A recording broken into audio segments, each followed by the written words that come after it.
Even Gavin Schmidt eventually admitted that he only had 38% confidence that 2014 was the warmest year ever.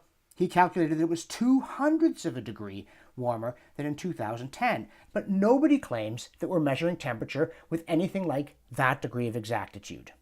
I've measured the temperature here, my weather station, which doubles as a home in Cold Creek Canyon, been doing that for 34 years. I'm very proud of the quality of the measurements I've taken.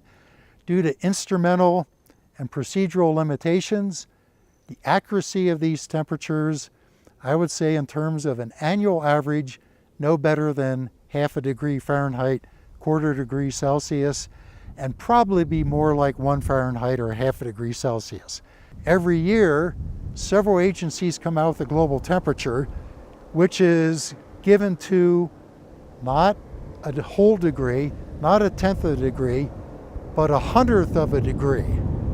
But I think there's an even bigger fact. You claim that it's a global average surface temperature, the average of every square meter of planet Earth, taken from weather stations, 1,000 weather stations at most, or maybe 100. You go back to 1900, there weren't as many.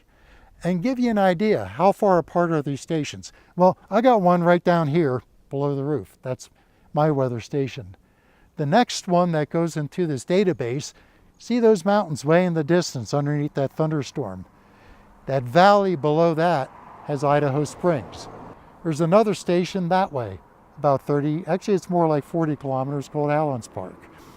If you look down there, there's Denver. What does, say, the reading here and the reading at the Denver airport say about a point halfway in between, which could be 500 meters lower, it could be 1,000 meters lower.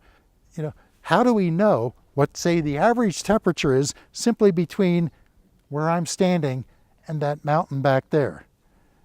I would claim we don't know that within 5 degrees, because that mountain up there is going to be 5 degrees colder, the valley's going to be 5 degrees warmer. Where that thunderstorm is, it's probably 10 degrees colder.